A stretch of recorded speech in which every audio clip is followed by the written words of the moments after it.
Why do I keep coming back to Baltany watches? Now honestly, they are just so incredibly well made for the money, and unlike nearly every other option in this price range, the logo is not just inoffensive, but quite minimalist, as is the whole package. I guess we can finish there, so thank you very much for watching, and I'll catch you next time. Oh, hang on, come back. We do actually have something today that's not an homage or an in-your-face retro throwback.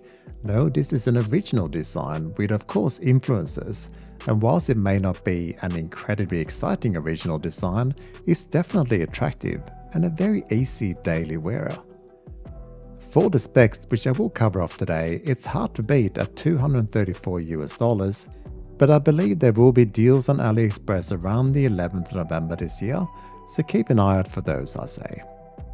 This is a straight up dive watch, and you can get it in blue and black. I tend to always gravitate towards black, so I asked the team to just send me whatever they wanted, and the blue one is what appeared. For the record, I get to keep this, but I can say what I want and there is zero input from Baltany here. But again, the worst thing I can really say if I was pushed is that it's actually I can't come up with anything really to complain about, but please let me try harder in the full review today. Stick around and we'll soon find out if it's worth getting.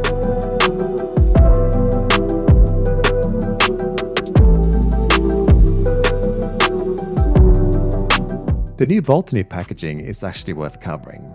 It's now a proper box with a small watch roll, and you also get a branded microfiber cloth, a strap tool which comes in handy since one thing you do not get for your money here is drilled lugs or quick release spring bars, so there's a small little complaint there, tempered with some nice giveaways of course from Baltany.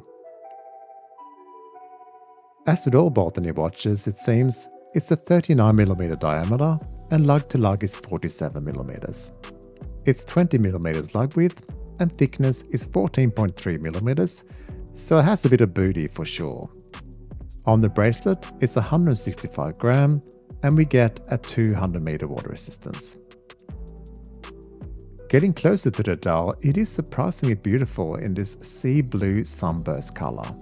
It shimmers away in the sun and highlights the logo at just under the 12 nicely, and the basic water resistance and automatic at the 6th position. The applied indices are nicely made, and this color combination of faded beige and blue is attractive, but I can't help but wonder if all white would be even better. The large 12 indice is the closest I can see to an homage to something like a classic Omega Big Triangle, but that's a stretch I think. There's a basic minutes track around the dial, and that's pretty much all there is to see here. No date complication, patterns or other artifacts. Just nice and simple, which I very much appreciate. What I will highlight is the fun seconds hand, which happens to be square but with a round lume pip, which I think is a fun detail, where the other hands are very crisp and high quality with their combo of brushed and polished bezels. The bezel here is really quite excellent. It's a nice kind of Seiko feel with a slow and springy unidirectional bezel that's quite frankly very satisfying to turn and easy to grip with no backplay. It also lines up perfectly, and there's a ton of lume here which we'll cover later. Within the bezel we get the famously good sapphire crystals of Baltany with enough AR coating to make it easy to see in any light. The all brushed finish of the case, other than one polished bevel, also incorporates a slightly protected and large crown, which is signed and again a pleasure to manipulate. The ghost position gives a solid feel that's well thought out. Flipping the watch over, we get a plain back as per usual, and within hides the Seiko MH38 automatic, which is a no-date version with tolerances stated at -20 to +40 seconds per day. You get a decent 41 hours power reserve and a solid movement that's cheap to replace if need be.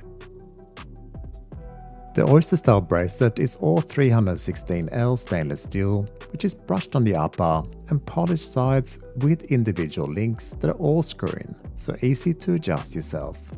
A milled and solid clasp has 4 micro adjusts, and the worst thing you can say really is that there are now on-the-fly micro adjusts, which is becoming more and more common these days, but none so here. It's a good old classic bracelet that's well made, attractive, and much like the case and the entire watch, nothing over the top, no surprises such as sharp edges or loose end links. It's just all solidly made. Baltany always nails the loom, and today is no different.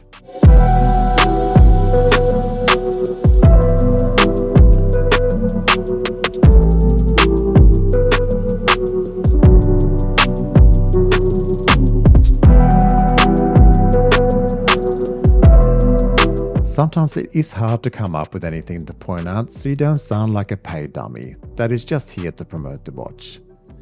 Like I've mentioned a few times, the worst thing you could say here is possibly a bit of lack of character, but on the flip side, it's an attractive classic design with no fuss, and sometimes that's all you want in a watch.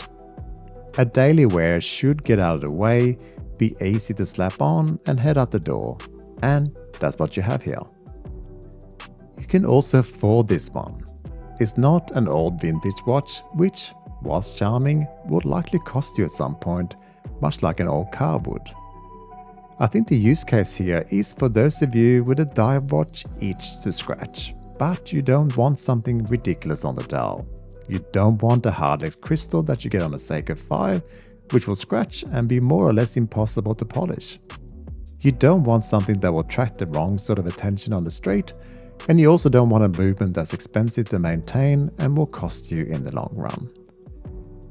If that all matches your needs, then meet your next watch. It also comes in black.